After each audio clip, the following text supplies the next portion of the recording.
This is a message to all my supporters of this podcast. I'm introducing a new supporters program. You can contribute a small amount as a one-off payment to show your love for this podcast. Thank you in advance for all your contributions. This is the Absolute Business Mindset podcast, created and hosted by Mark Hayward. I'm a corporate employee with an entrepreneurial mindset. This podcast will help and support you with new ideas about business. These are my thoughts, ideas, and comments. Today we have Michelle Prince, who we're going to talk about a varied career with a relationship with Zig Ziglar and publishing and being coined America's productivity coach. So hello, Michelle, how are you? I'm doing great, Mark. Thanks for having me. Oh, it's been my pleasure, my pleasure. So we've got quite a lot to talk about. But as I said to you before we started, on your sort of web life, there isn't a lot about your backstory. So do tell me about how you started, maybe your major, what catapulted you into this sort of life. Oh, wow. Yes. So it's an interesting story because it started with Zig Ziglar, but it also kind of wrapped up with him. I met Zig at 18, when I was 18 years old, just getting ready to go off to college. And that made a lasting impression on me that I knew I wanted to do something in personal development, motivation. I just loved it. And so I did. I went to college and I studied business, and I did I had a double major also in communications. So that kind of helped set the stage. But I said to him, I'm going to work for you one day. You just wait and see. But by the time I graduated college, I had kind of forgotten about that. And so I was looking for a job, and I ended up in sales. And my very first job out of college was in sales, selling copiers, which not your dream job, let me tell you. Yeah. But yeah, I mean, tough job. Great experience though. Yeah. But the funniest thing happened as I was cold calling on businesses in the Dallas area here in Texas. I just coincidentally, if you believe in coincidence, which I don't know that I do, I coincidentally cold called on the Zig Ziglar Corporation. And I didn't even know they were in the.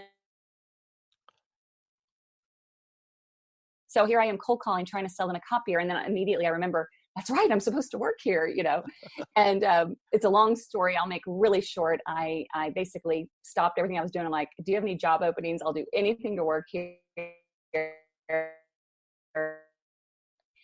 And had a job in sales for Zig. And so I was 22 years old and, just starting off my career. And so that was really the beginning of my corporate experience. But about 3.5, 4 years in, wonderful experience, best experience ever I've had working in a company. I decided to quit Ziglar because I had an opportunity to go into software sales. Right. And it was back in the day, I don't know if you were familiar with like the .com boom, when things were just exploding in technology. Yeah. And I had this opportunity, and it was, I'll be honest, a lot more money. And I was 20 something years old, and I had to choose between following my passion or following the money. Yeah. And I followed the money, unfortunately, but fortunately, because I wouldn't be on this podcast had I stayed at Ziglar, truthfully, because then I spent the next 13 years in a true corporate America, and it was not as fun as working at Ziglar. But I was successful. I had all the I climbed the corporate ladder. I wanted to travel. Excuse me. I wanted to, make more money and do all those things. And I did. But what I found was the longer I did that, the more I was just so unhappy and so unfulfilled. And whenever I would sit and think about, well, if I could do anything, what would I do? I kept coming back to not necessarily Zig himself, but what he stood for, motivating people, encouraging people, inspiring. But I didn't know how to do that because I was in sales in software, and it was kind of the golden handcuffs. I wanted to leave, but I couldn't because, we were so accustomed to that income, really. Yeah. So it was back in about 2008. I had this stirring in me. I knew I was supposed to leave corporate at some point, but I didn't know how. But I knew one thing: I wanted to write a book. And I, at the time, didn't have this ambition to write a book to build a business. Truthfully, I just wanted to write down my story, mostly for my kids. I had 2 at the time, and I just wanted to get my thoughts on paper, and I did. And I was so blessed to have Zig Ziglar write the foreword to that book. It's called Winning in Life Now. Yeah. And I published it. It was done. And you know what, Mark? I didn't do anything with it. I didn't even tell anybody about it. I'm embarrassed to say, but I'm still working my corporate job, and Yeah. it just was something I did, but I never really put it together that it could be a springboard for me to do more. So somebody challenged me one day and said, I know you want to make a difference. You talk a lot about that, but you can't make a difference if you don't share your story. Mm. And it was just what I needed to say. And what am I doing? And so we did an official book launch, and that's when things really started to change. And the book hit bestseller in a couple categories. I started to get phone calls to speak, to do some coaching, all based on what my book was about. Yeah. Didn't happen overnight, but little by little, it grew and it grew and it grew until before I knew it, that this is what I do full time. And there's so much more to the story, but I definitely spent a lot of my years in a very different industry and corporate America. And so making the shift to entrepreneurialism was all new to me. And that was only 10, 12 years ago. So you've covered some of the things which we're going to talk about, but I just want to drill down before we get into your books and your speaking and etc. So selling in America is a sort of given. I think a lot of people, it's a lot more advertised and a lot more persuasive in the US than perhaps the UK. Because I give a point. I'm just about to do something about consultative sales, which is very different to what it sounds like what you were doing, which was cold calling, and you had 100 people in that day, and 50 would put the phone down on you, and 25 would listen and then do nothing, and then you'd get to 5 or 10 that might sell. So did you think the actual sales technique, the sales skills that you developed actually helped you further on down the line? For sure. Absolutely. And especially because as an entrepreneur, you have to sell yourself. You have to sell your business. And really, we're all in sales, no matter what your title is. You're selling something. You're selling yourself or a product or a service. But yeah, I also think it just gave me a lot, whether you're selling a product or a service, because I moved into some consultative sales too. Okay. It's just knowing how to serve a customer. At the end of the day, that's all sales is service. And and if you can really look at that as a positive, I think that did help me in growing my business, because it's not a manipulative sale if it's really serving somebody. So it made it a little bit easier for me when I was doing my own business. It wasn't like I was selling, what I was trying to push. It was what I knew would help somebody. And on this consultative sales, one of the things that I'm going to bring out is the fact that you've got to believe in what you sell. So it's very, very important to believe what you're selling, because you can be a lot more authentic and a lot more persuasive with it. So so obviously the finance of sales was an attractive facet, but do you think selling, so if you're talking to my UK audience, I've got audience all over the world, but the UK audience, why do you think some people in the UK are a little bit scared of sales? Why are the Americans a little bit more natural at doing sales? Well, I don't even know that all Americans are that natural at it. True. Truthfully, I was wildly generalizing. I apologize. We'll be back after a quick break. Hi, I'm Alex, the host of X Health Show, Meet the Future of Healthcare. Think X-Men, that's X Health. Actual superheroes behind programming living cells to cure cancer once and for all. Tech that detects preterm delivery in seconds, brain-computer interface, or apps that employ AI to match you, your disease, with the best treatment. X Health Show brings to you visionaries who push the boundaries of healthcare from Switzerland, the heart of Europe, and the most innovative country in the world. Let me introduce you to their startups. Head to X Health Show, Meet the Future of Healthcare. Happy to greet you there.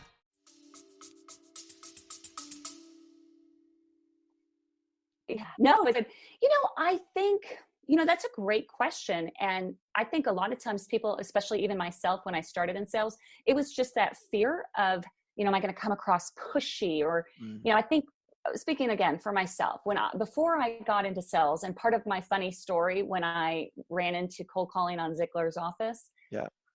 in my 6 months of selling copier sales, I hated it so much. I mean, hated it, that I made a promise to myself that the next job that I just promised myself I would never be in sales again. I really despised it that much, but it was because I was in an environment of some unethical people. It just wasn't a good environment, and I didn't love what I was selling, and I think it showed. Yeah. But then I ended up working at Ziglar, and it was a sales position, which was hilarious because I was like, really? I didn't want to do sales. But that was, I think, because I loved it. I believed wholeheartedly if somebody read one of Zig's books or got one of his tapes or booked him to speak on a stage, or if we did training for a company, I knew it would change their lives. And it wasn't a sale. It was like a responsibility to, you need this. If you want to succeed, you need this. So for me, it is all about, it has to be something that you truly believe in. And, maybe in the United States, we're a little bit more willing to take a risk, maybe. I don't know if that's true or not. Maybe, yeah. Or we're more willing to look foolish. I don't know. Because I had more bad sales calls than I had good sales calls my first many years. But somebody said something, I'll just stop it with this, is that for every 10 no's you get, you'll get the one yes. And so for me, it became a numbers game. Yeah. And shifted my thinking. So I'm going to be disappointed if anyone is on this podcast that doesn't know who Zig Ziglar is, but why don't you just give us a brief outline of some of the things that this amazing guy did? Absolutely. So Zig Ziglar was in the heyday, the prime of his career in the 80s, the 90s. He was first started as training in sales, master of sales techniques and things like that, and then really evolved to personal development and personal professional development, spiritual development, and just one of those individuals that he literally made an impact on millions and millions of people all over the globe, just giving them hope that they had what it took, inside already. They already had what it was going to take to be successful, to overcome their negative beliefs, and to really shift their mindset, and how that can really, make a huge impact. So I kind of see him as I've honestly never met a human being. I kind of see him as sort of the father of all of this sort of self-development, which we now have in this generation. So father of Tony Robbins, of those sorts of characters that have had a successful career. So did you meet him? Did you? How did the interaction with him go? Oh my goodness, yes. In fact, we were a small company, so he really truly was the most amazing man you've ever met. He was better behind closed doors than he was on a stage. Right. Because he just cared about each and every one of us. He would walk around. I'll never forget, I was dating my husband at the time, and he would come into my cubicle and he would ask me questions about Chris, my husband. And but he'd always say, like a protective grandfather, is that boy treating you right? You make sure he treats you right. And he just cared about us all. And one of my favorite memories, and this just speaks volumes of who he was, on Christmas morning every year, instead of opening gifts with his kids, his grandkids, he would get on the phone and call every single employee, even the ones in the warehouse that he may not have encountered very often. And he would call them just to say thank you. Oh, thank you That's for what amazing. you do. Yeah, just an amazing, amazing man. And so how many was in your company at Zig Ziglar? At the time, so that was in 1994, there were probably about 80 employees. I'm still very, very involved with Ziglar now, and it's just a small company, under 10 employees. So it's shifted through the years. And of course, he passed away 6 years ago. So things have shifted. But the legacy continues. That's part of what my passion is to keep that going. Yeah. So we're going to talk about your books. So as you said at the start, you said your first book, Winning in Life Now. So I'm interested because I've done a little bit of research on it, and you talk about living your extraordinary life, being successful, being happier. So tell me about your starting point of your whole book career, because we can talk about your publishing in a little while, but what was the drive to release that first book? So the first book was me, more of that internal struggle of, I know I'm supposed to do more. I wanted to make a difference. I knew I was supposed to leave corporate, but I didn't really know how. And I wanted to write a book. Well, for years I kept saying, who am I to write a book? I don't have a story. I'm no Zig Ziglar. Yeah. Stopped me in my tracks. And then one day I was actually at a live event and I was listening, and I just had that epiphany moment of, wait a minute, I do have a story. And it's not that it's that great, but I have a heart to help people. And if it helps one person, it's worth writing. And even if that one person is my son. So I wrote that book with really no intention of it doing anything. And, but that's what really got everything started. And so you said you when you first published it, you didn't really publicize it at all. It just sort of went out without a lot of PR. Yes.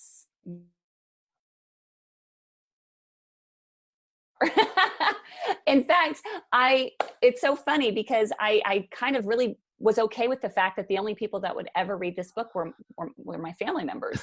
And I was okay with that. And because I felt proud that I did this, I published it. And then when somebody challenged me, and really kind of pushed me and said, you've got to share your story if you want to help more people. And she was right. And so I said, you know what, I do need to do something. And so that's when I really became a student of marketing and publishing in bigger ways, and made a commitment to do an actual book launch. And that book launch is what resulted in the book bestseller status and the beginning of so much more. So we'll get to all of that. I'm just interested, how did you get your first book published? Like, because you always hear the story of you send it to 50 people and you get 49 refusals or whatever. Was it the same for your experience? Well, yes and no. So I did know a couple publishers just through some connections that I had through Ziglar, and I spoke to one or two of them and found out really quickly that I was not willing to give up all the rights to my book and all the profits. Right, yeah. And that's what happens when you get a traditional publisher. You literally hand it over to them and they get the benefit of it. Yeah. And so I'm one of those people that I just know there's always got to be another way of doing things. If it's done this way, there's got to be another way, and I'm going to figure it out. So I decided that if I'm going to do all the work to write the book and I have to do all the work to market the book, I should get all of the benefit of the book. So I figured out how to self-publish, and I just learned everything that I could. Now, that was before I had an actual publishing company. Now I do, but then it was, the book did take me a little longer. It took me about 8 months to publish, whereas now I can do them much, much faster. But it was the start of my passion for, helping other people, because really what I found my book was, there are alternative ways to get a book published, and you don't have to do the traditional way, and you actually get, in my opinion, more benefit if to go this route if you're just starting. So now you're on the other side. So we'll talk about your publishing business, but now you're on the other side. How do you balance out the work the author does versus the work the publisher does after your experience that you wanted to self-publish? So you mean for my first book or for others that I'm helping with? I'm thinking, like you said, it was a struggle because financially publishing companies take a large cut. They take quite a long time to release things. Now you're on the other side of actually publishing. Have you learned from those, or what's your sort of makeup of your publishing business? Well, so our model is very, very different in that we're like a traditional publishing company. We have all the same types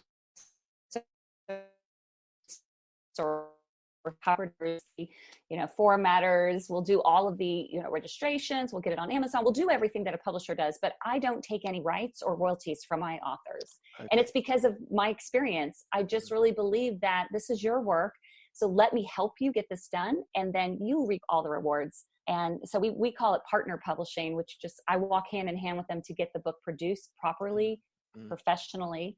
Yeah. And because there are some things you have to know about publishing, yeah. but it still keeps the author owning the rights to the work that they should own, in my opinion.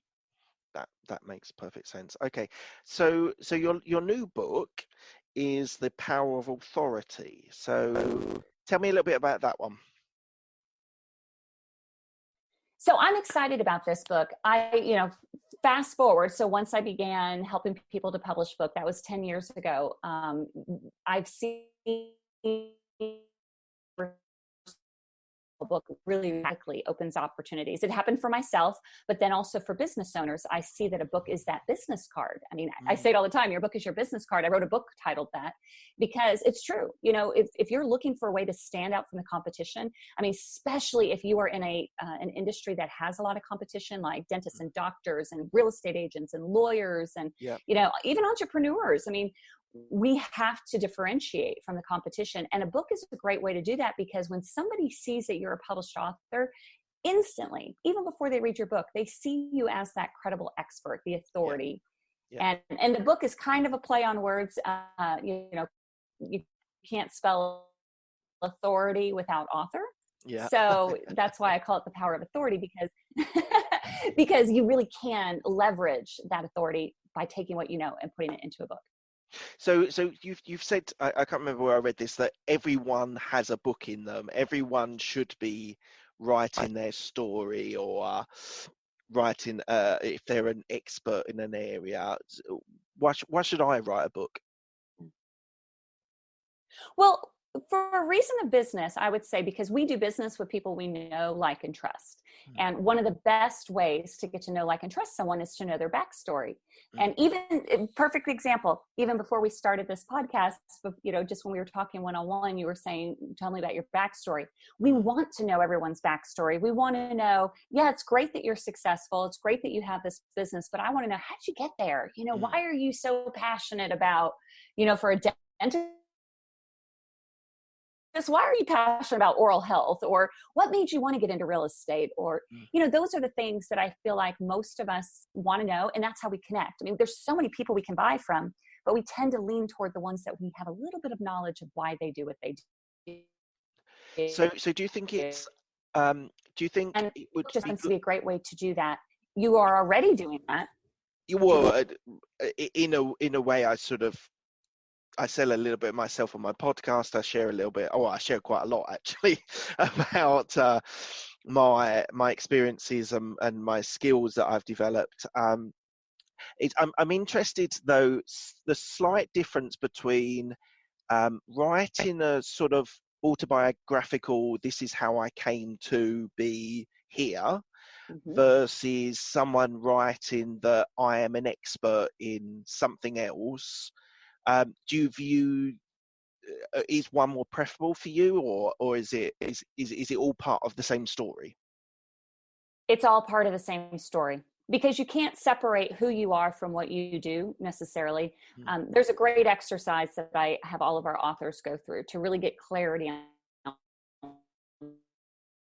what their story is, to think about first, what are they passionate about? Because your passion, it's a big deal. And it's, you don't want to write a book about something you're not passionate about, because honestly, you're going to be talking about it a long time, so there's got to be passion behind it, but that it's not just passion, though. It has to be, okay, then where do you have experience? And a lot of our experience, yes, there's professional work experience, but we also have a lot of personal experience that makes us who we are.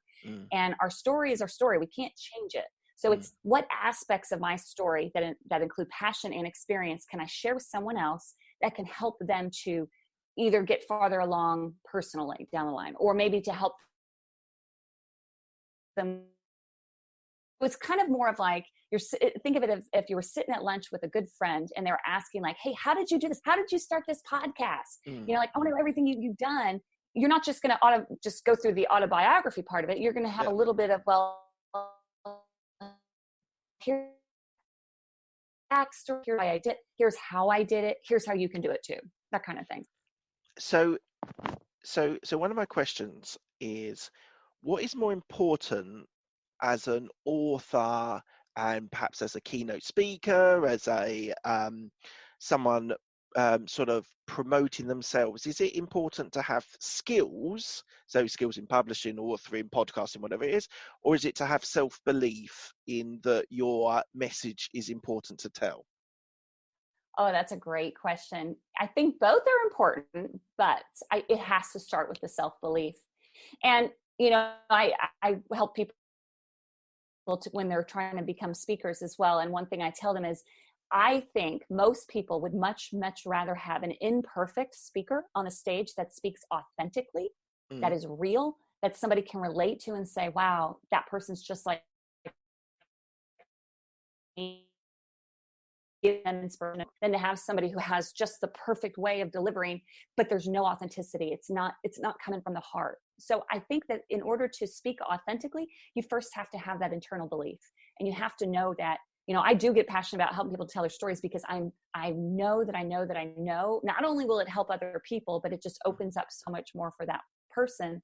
But if I didn't have that authenticity, it would show on stage or anywhere else. So the self-belief is what starts it. And then because you have that belief, that gives you the opportunities to share. Yeah. And then you work on your craft every time you speak, every time you do a podcast, every time you write a book, you're getting better and better and better.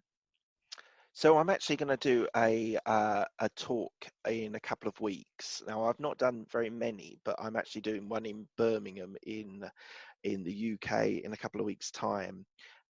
What advice would you give me as a relatively new speaker? Okay, so my advice would be, because it's so hard as a speaker, maybe you don't get nervous, but a lot of people do get nervous when they speak, is to really focus on the fact that you are there to serve.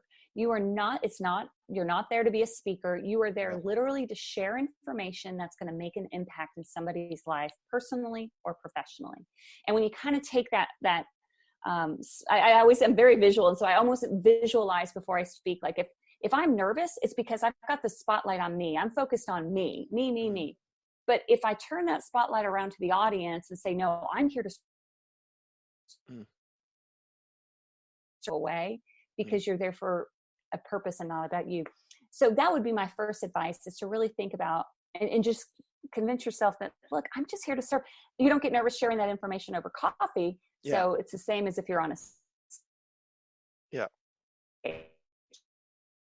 and do be authentic, not to be afraid to share your story. Now, I know, and maybe this is a difference, I don't know if it is, but in the United States, maybe we are more open, but I really think every single person craves authenticity and to just be real and to let people know, like, hey, I've made mistakes, or I failed at this, or here's what I learned because, of my failures. Part of what it's a sort of like where I got to in podcasting is the sort of background, and so I'm going to take them a little bit through my story, but I like that idea of that. Although I'm telling my story, it should inspire, it should assist, it should help other people. I should be serving them rather than supplementing my ego because I've got a speaking gig. So I think that's a really, really good idea, and I think everyone who's listening that's in this sort of area, that we should always think, because a lot of this podcast stuff is, for me, is so I've talked about this quite a few times, but in my 20s I didn't really have a mentor, a sort of business sort of assistance. It wasn't until I got into my 30s that I really found that person that's really been able to impact me. So I sort of do this for those people, to sort of give them tools, techniques, tactics, sort of ways that they can get their leg up in the corporate ladder, or whether it's in their business. So yeah, I think that's very important, to serve as much as doing for anything else. So I just mentioned about mentors. I just thought, so apart from Zig Ziglar, have you had a mentor that's helped you with publishing or keynote speaking or coaching or authoring? Good. I'm glad you said yes. All of the above. Well, yes. So I'm a big believer in this. I cannot tell you how much my business grew because I've had mentors, and I had to invest in mentors. And I highly encourage, and I know it's scary when you're starting out, but I remember giving a credit card to my very first mentor and saying, like, I don't have anywhere near this amount of money, but I believe in it enough, and I believe in myself enough to do it. And you know what? I've never had a situation where I didn't get a return on an investment or more, because when you invest in yourself, you're committing to, like, I'm going to do this. And so I have had a coach for building a business. I've had a coach for my speaking. I definitely have had coaches even for like the running a business kind of thing, to publishing. Actually, I didn't have a publishing coach, but I definitely am a publishing coach to a lot of people. And I look at it as, it's kind of like if you're, those moving sidewalks that are in an airport, you know what I'm talking about? When you have a mentor, you're basically taking the same amount of steps as the person walking regular, not on the moving sidewalks, same amount of steps. But when you're on that moving sidewalk, you're going 10 times faster. That's what a mentor does for you. Same amount of effort, same amount of steps, but they're giving you the direction to say, this is what works and this is what doesn't work. So listen to what I say. I'm so glad you said that, because it's one of the big things for me is that people should have a mentor or even a coach. It can be, they are slightly different, but essentially depending on what sort of stage of your career or what you need, I think they're so important. So so how did you get known as America's productivity coach? Okay, so this is funny. So once I decided to launch the book, and once I really started making some traction,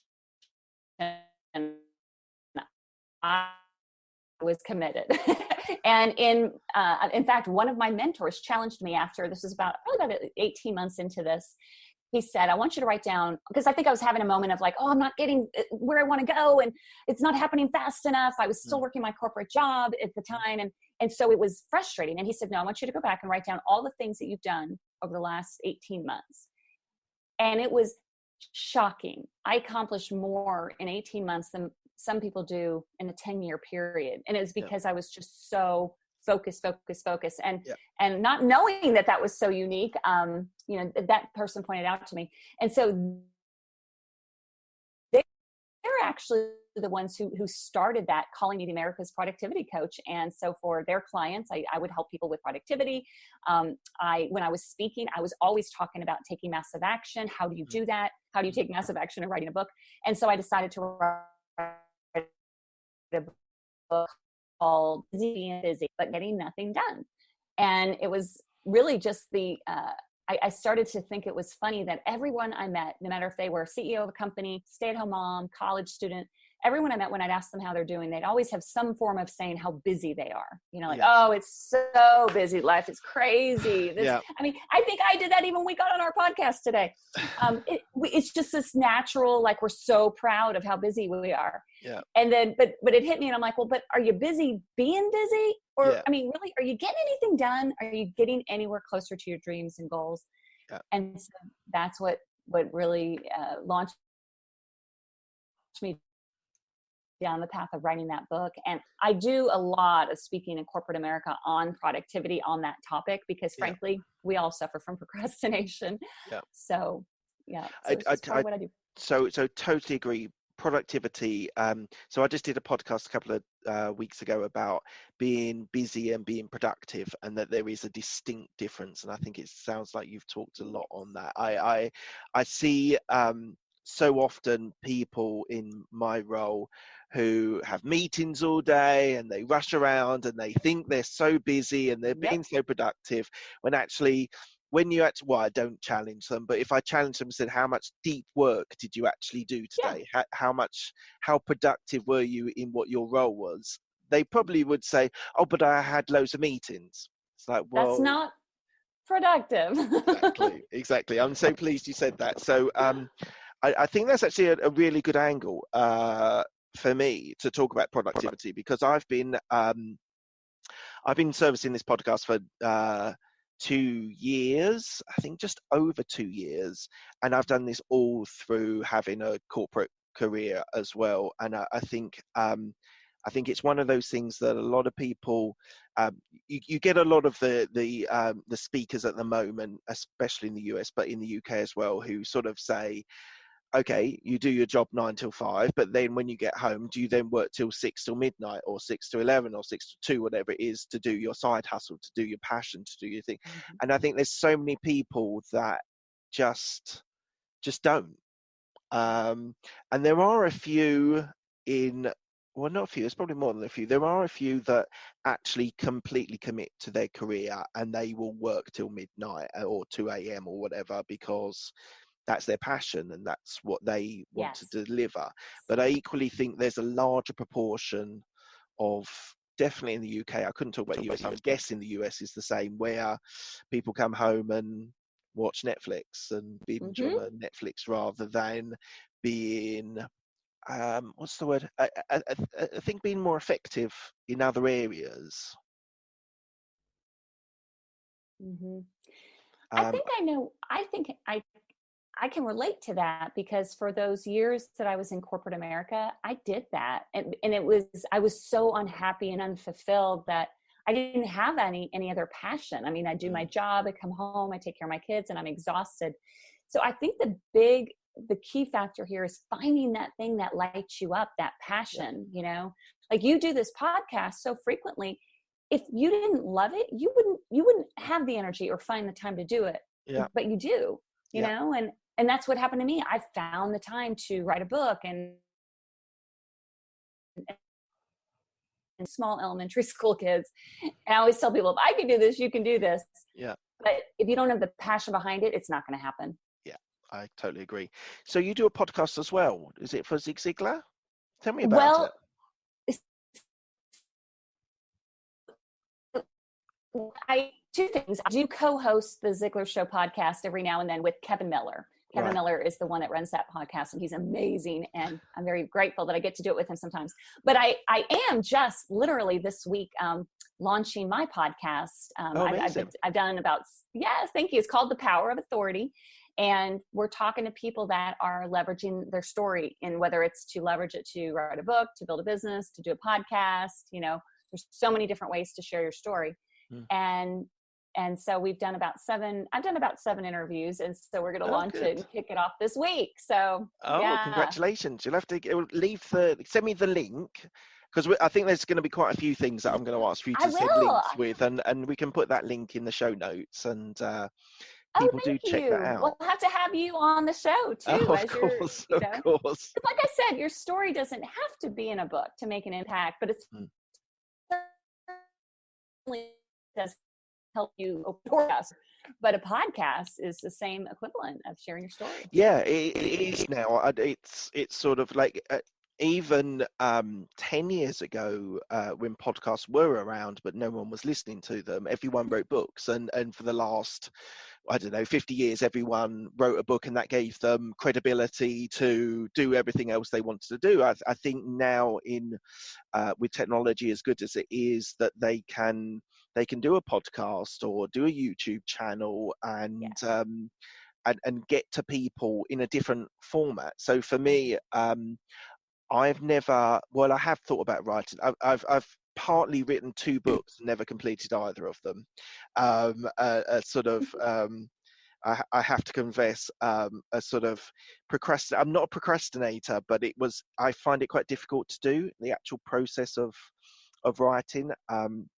I don't find natural, where I'm happy to sit on a podcast with someone and chat for an hour, or release something for 20 to 30 minutes and do it audible way. I find it a lot easier to do. And as I said, I think it's great you're doing a podcast. I think you'll reach people that you won't imagine that you will reach. So yeah, good luck with that. Leave it on the show notes. Can you give me a teaser of anyone that you've got on the show, or is that all being hidden? Sure. No, I don't mind at all. We've had some amazing people so far. Well, my first interview is with Tom Ziglar, Right. who is Zig's son, who is CEO of Ziglar Inc. And he and I go way back. When I was 22 years old and started working there, he was my boss, VP of sales. So he's one. Another really interesting, very, very fortunate to know Kevin Harrington, who was the original shark on Shark Tank. Oh, right. And he not only he endorsed my book, but he also was on the show. And he and I got an opportunity to get to know each other the last couple of years because he did a digital course and I was the host of that. So I got to interview him and pick his brain and how he became a shark and how he used sales and what he learned from Zig and all that. And then others, all of them, it's all different stories, but business owners, people that have just, they know they have something to share, they're ready to share it, and what can you do? Kevin Miller, the host of it, is also a guest of mine. So just my first few guests are a lot of personal connections. Oh, no, absolutely. It's a great way of doing it, and it's a little bit less stressful by doing it with people that you know. It makes it a lot easier. So you're on a well-trodden path there. Yeah. But I'm like you. I love, I was just going to say, I'm like you, though. I love talking to people and I love learning about people's stories. So I'm looking forward to doing it. Good. You obviously have a lot of hats. How do you juggle all the different things that you do effectively? Oh, that's a great question. I'm very big on boundaries, and I used to not be. So that's why I'm big on them. I used to be a people pleaser, so I'd say yes to everyone and then be the only one.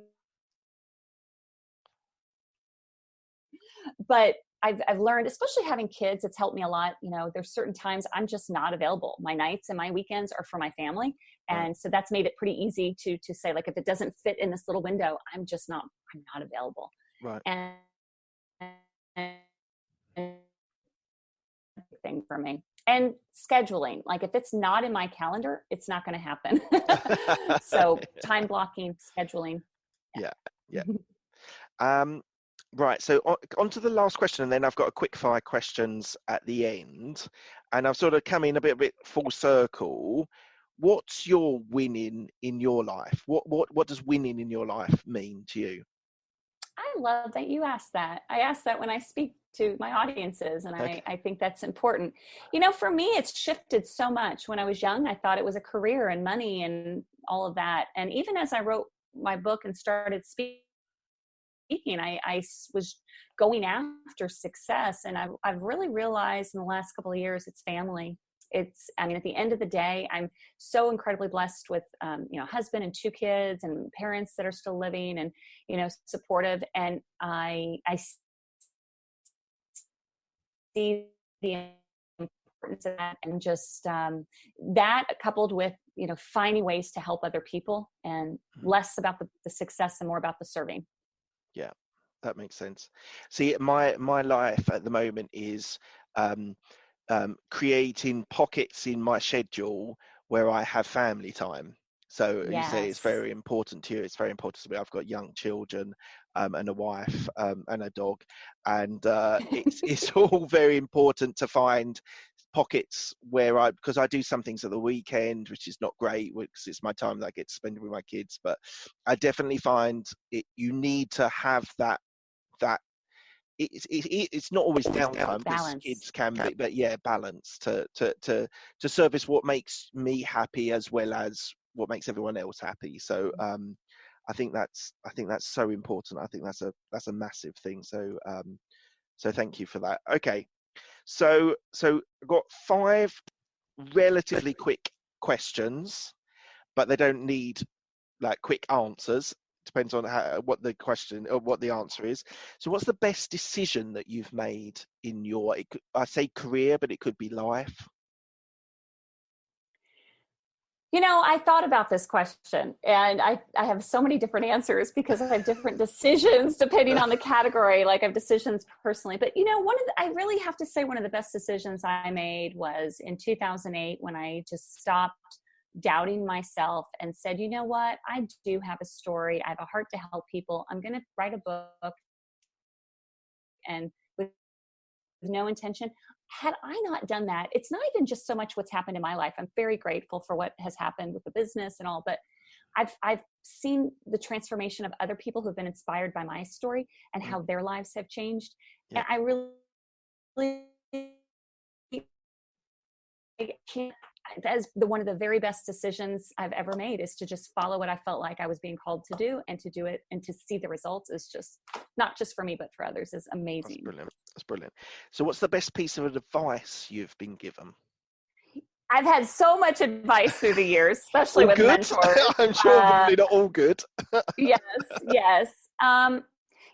It's something my dad said, I think I was in high school, and it's one of those that a lot of people may not agree with, but for me, it really made an impact, was, to follow your passion. He would say, follow your passion and the money will come. Don't chase the money. And, for a lot of people, they say, don't follow your passion because you'll never make any money. And I'm glad I followed my passion. Now, I had to learn how to run a business, and I didn't have a clue in the beginning, truthfully. So don't just follow your passion, also learn how to run a business. But my gifts, my talents, what I'm supposed to be doing. And if I would have just followed the career path or the money path, I wouldn't be doing what I love to do. And I do love what I do. That's amazing. And so I always think, like, following your passion. So if you're a karate expert, or you love karate, or you love cricket, or you love, I don't know, what was I going to say? Pokemon. I always tell this story about Pokemon, and I'm not sure where I picked it up from. So the Pokemon was massive in the 90s with kids and stuff, and everyone loved it. And there probably was someone on YouTube who was saying how much he loved Pokemon.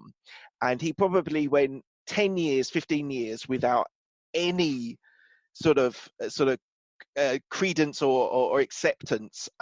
But when Pokemon Go came out, when the kids started playing with the AR on Pokemon Go, his numbers probably shot up. So I always think that following your passion is absolutely fine. You do have to monetize it because you obviously need a career or a business or whatever it is.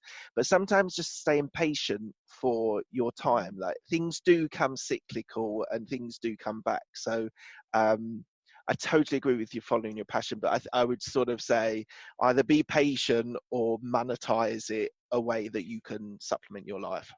Yes, it's about finding your passion and then taking what you love to do and what you're good at doing,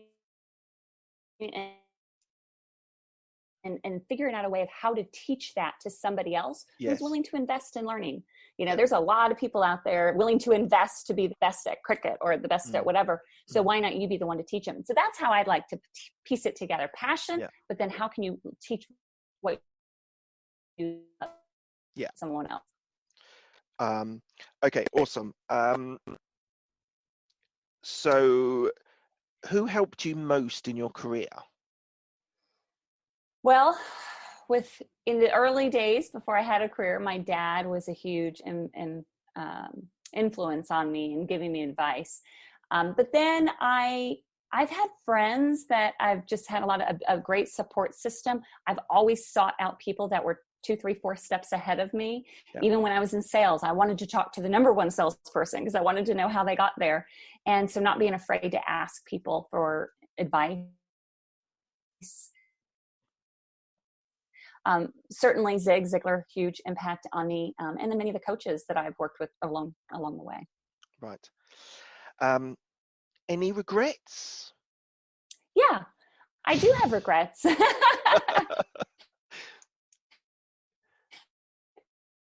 No, I don't think I could get on this podcast and not, well, I mean, I don't have a regret necessarily I believe that we make mistakes to learn very important lessons. And I have had my share of mistakes in my business and in my life, frankly. one regret that I'm still learning about is the importance of, just because you can do something doesn't mean you should. And especially when you're growing a business with a young family, when I first started and then I started to get traction, I was so excited, and I was out speaking all the time and traveling and doing all these things. And then one day I just woke up and I'm like, whoa, this isn't my season for that, because I still have young kids. So do I regret running after some of those things? No.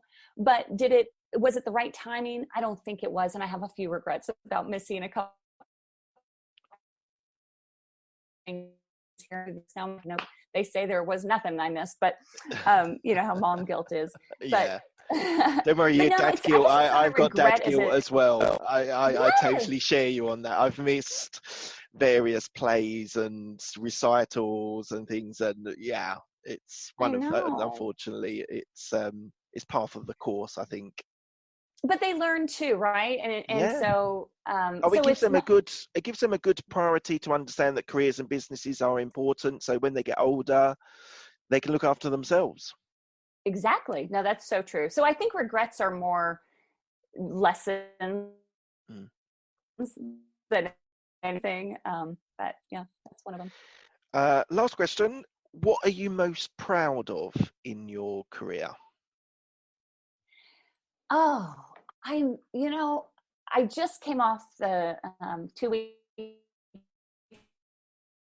ago. My event. I do this event once a year or twice a year, but once a year in Florida, called Book Bound by the Sea. And anyway, it's a 3-day event where we help people to get their story out and publish it. And I see every time we do these events, and so many times I'm like, why am I doing these? Should I keep doing these? Events are hard. And then I see somebody's life changed, and I see the transformation, and I see that light bulb moment where somebody realizes that their story matters and that it could help someone else. And so for me, that's what makes everything all worthwhile. And I feel incredibly blessed to get to do that. That I get to do this for a living. Really meant to be, and how they can really use their gifts to help other people. And that is a huge, huge honor that I don't take lightly. Yeah. Sounds awesome. So that's it. So thank you very much, Michelle. I really appreciate your time. It's been a fascinating sort of delve into different parts of your life and different areas where you've had massive impact. I think you've had a massive impact from the business to the publishing, to the books, to hopefully to the podcast as well. So thank you so much for your time. I've definitely taken a few notes on some of the things you said, like the keynoting speech, and also something which I don't think I talk enough about is about massive action. I think that's a really, really powerful point, that actually people making massive action, and it's not just thinking about things, it's actually delivering and taking those bold steps. I think I'm going to do some more work on that myself, as well as part of this podcast. So thank you very much for your time. I will, awesome. if you send over all your links that you want me to link to, I will happily share them in the show notes. Thank you so much. It was fun. I really enjoyed it. Excellent. All right. Thanks, Michelle.